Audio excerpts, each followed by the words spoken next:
So we're going to start off with a little quote. Imitation is the greatest form of flattery. But people forget the second half of this, and it is that mediocrity can pay to greatness. So when you put it all together, it's kind of like a backhanded compliment. Imitation is the greatest form of flattery that mediocrity can pay to greatness. So when people in this day and age think that they are fast-tracking their careers via pastiche and imitation, they are pulling from the power of the originator, of the original that they are imitating, which creates a false perception. But what it does do, even more so, is double down on their own creative limitations. This is where we're at in current times. I've seen art and creativity being devalued for decades now. But it always comes on the crest of a new technology, a more efficient technology, more robust, more defined technology. And here we are in the age of AI, where as a result of what we've done in the past, it now challenges us and our authority and our ability to keep up. Because we're influenced by social media and all these false narratives that we need to produce more to be a better artist. So it's not about quality anymore, it's about quantity. When I look at somebody who is in AI development on the music side, when I look at the number of 7 million songs are generated daily on a platform, that's astounding. That is on a fucking mind-bending level. So within, 2 weeks, it can actually have its own content the size of Spotify. That's a lot. That's a lot to take in. Even saying it is a little ridiculous. I want to dig deeper into that, but that's not the focus of this conversation. We are living in a time that is just bombarded with imitation. And again, this has been going on for decades. As long as I've been in the music industry, imitation has been king. It's what keeps the new artist on the same level as a legacy artist, or at least builds the perception that a new artist has the same sustaining power or creative power value as a more successful artist. But even then, a lot of these artists were not plucked from a vacuum. They have been working on their craft for years, potentially decades. And they finally got their chance. They did something right. They doubled down on authenticity, on originality, and they pushed themselves forward. Somebody captured that glimpse of what they could be, what they could represent, because they had the same attributes of somebody who was successful before them. And this is how the industry has always worked. Unless you have an artist that is truly original, that is so outside the box that they now become the influence for everything behind it. I'm waiting for those artists to come back around. They exist. And there are some that even my kids are listening to now. But in the age of AI, where anybody can imitate anybody, we're looking at that as disruptive.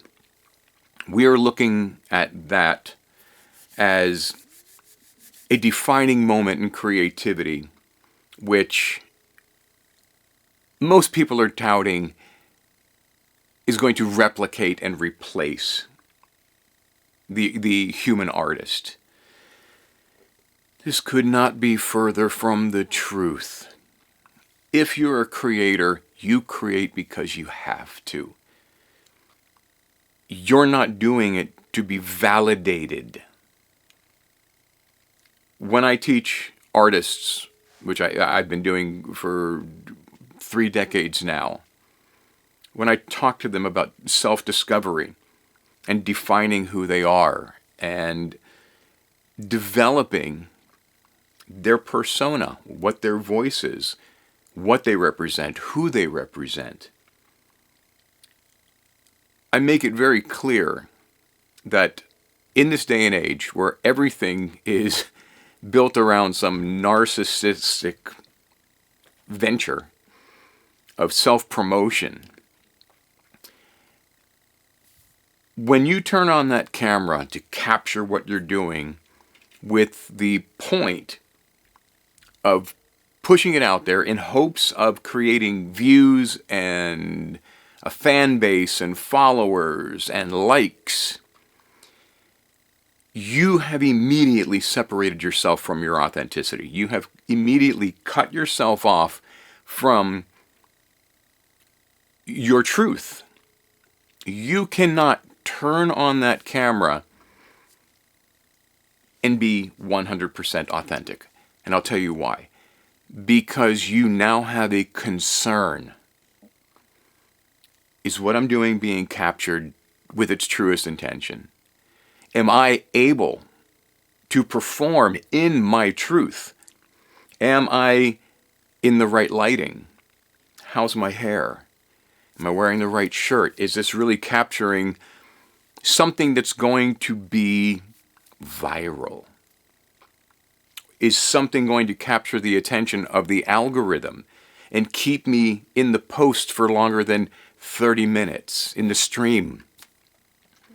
Is what I'm doing going to capture your attention to where you feel like you can help? You can be one of the proponents to propel my career forward. That's what you're thinking. You have this list that you're going through in your mind while you're performing. Was I on key? Did I hit the right notes? Was that the right chord? Were those the right words? And you've seen it as much as I have. The behind the scenes, the 50 takes in order to get one. That's not how it works. You go back decades. If you were an artist, the majority of the time you got one shot. You got one shot in the studio because they were recording to an acetate, which was basically a vinyl record.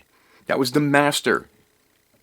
You had to know your craft. You had to be the baddest motherfucker in the room. And that's why you were there. You did it one time, and that was the record. And when I was growing up, I was a studio musician. You basically got one take to suss it all out. To everybody in the room can have the communication of, that worked. Hey, right here, bar 84, let's hit this, football, bump, whatever it was. Create some dynamic. The second take, that's the one you're going after. That's the one that's going to be the record. And then every once in a while, there's a third or there's a fourth take. But for the majority of the time, as a seasoned professional, you're there to get it down the first time. Michael Jackson never came into the studio to sing a song. Freddie Mercury never came into the studio to sing a song. George Michael never came in to sing a song. Whitney Houston never came in to sing a song. Mariah Carey never came in to sing a song. They all came in to perform a song. To be in the headspace, to be in the heart space, to be so fucking focused that their only challenge was to get from the beginning to the end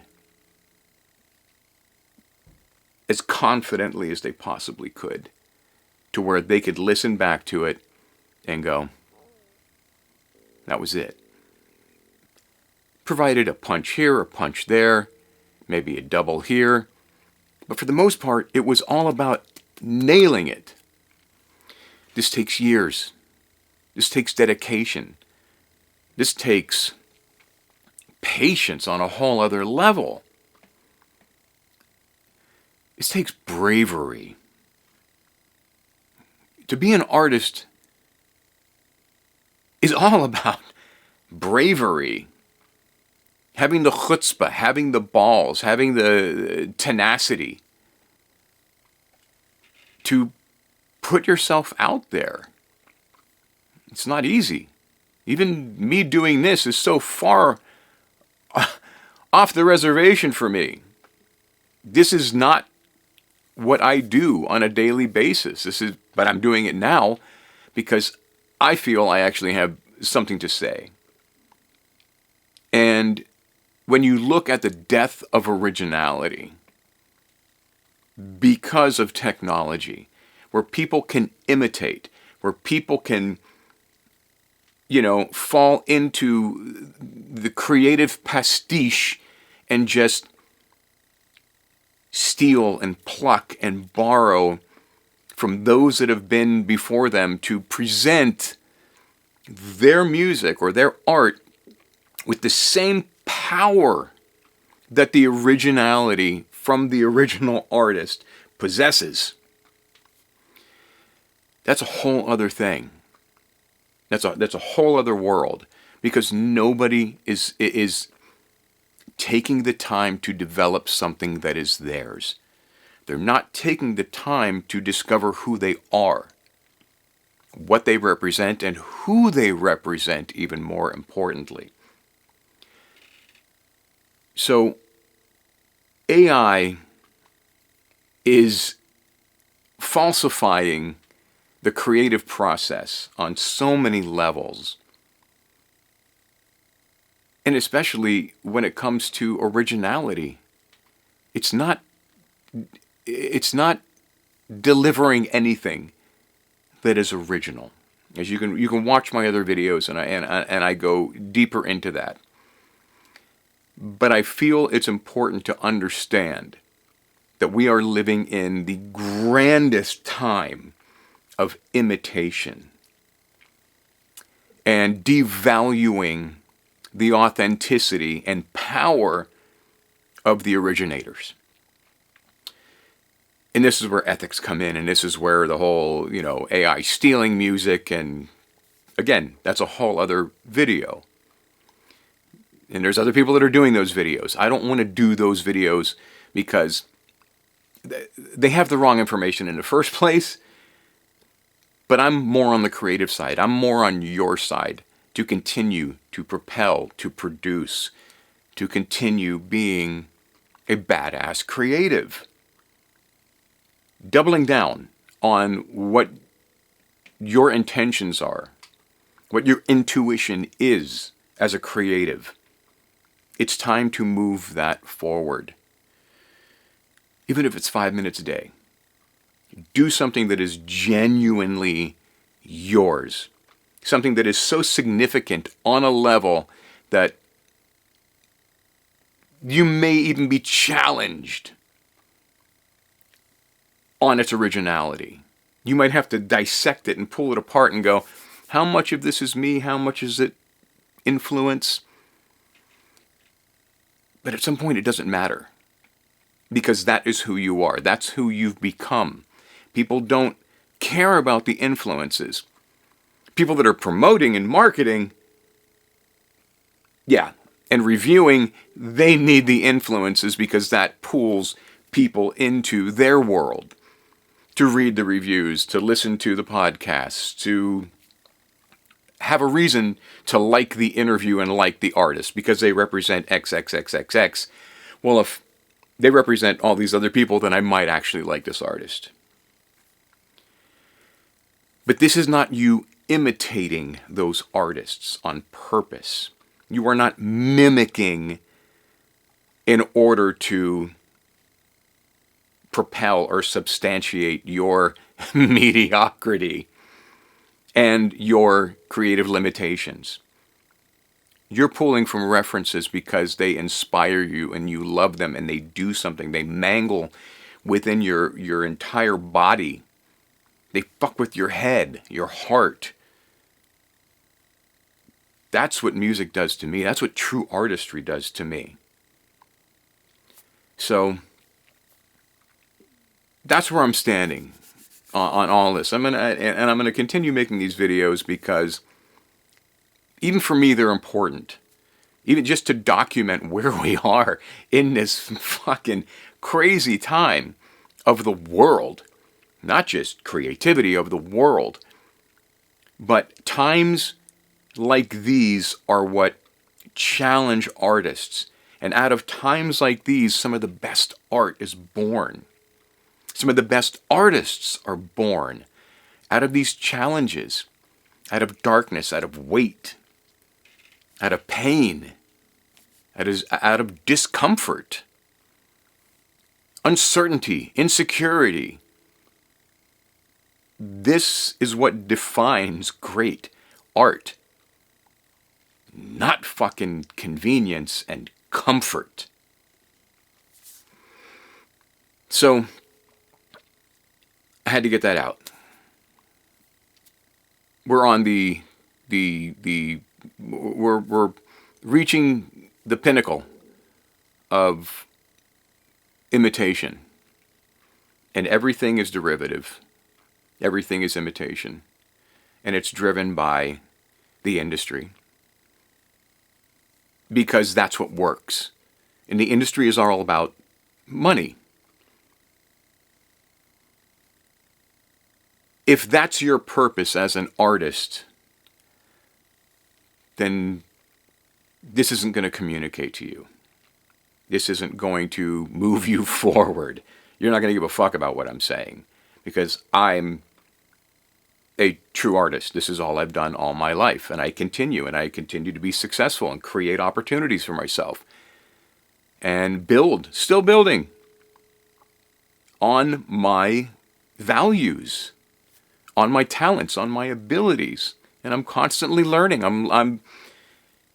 I've been in immersive audio now, and Dolby Atmos.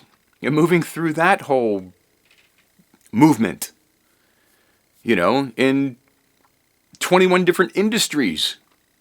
So I see where the future goes. I've always followed technology to help define, and even more so, deflect what is unnecessary in my life. If you haven't been an artist and you don't understand what it means to be an artist, you can't direct or redirect or self-correct your trajectory. You don't know what you did to create the success in the first place. You don't know why it happened. And that is one of the most valuable things for an artist to understand. Why shit happens. How shit happens. And that comes from here. That comes from intention. Because when you have intention, when you have purpose, you have value. And that's what you're basing your creative works on. And that is what represents you in the end. So as long as you're being yourself, unapologetically authentic, you can't lose. And again, this isn't a race. There's no reason that it all has to be done tomorrow. I have to have 10 tracks out tomorrow. I have to have more and more and more content. Art is not content. I don't know how many fucking times I've said that. Content is disposable. This is even disposable. If the whole fucking YouTube goes down and it goes away, whatever. It doesn't change a thing for me. I'm going to keep doing what I'm doing.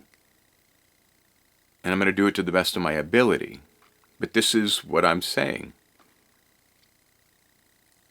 Just move forward in your own true original voice. That is what is going to set you apart. That is what is going to create your success. That is what is going to sustain your legacy and your longevity. Because people will be able to identify you.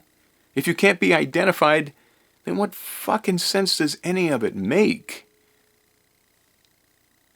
Don't be derivative. And don't accuse yourself of being derivative just because you pull from influences.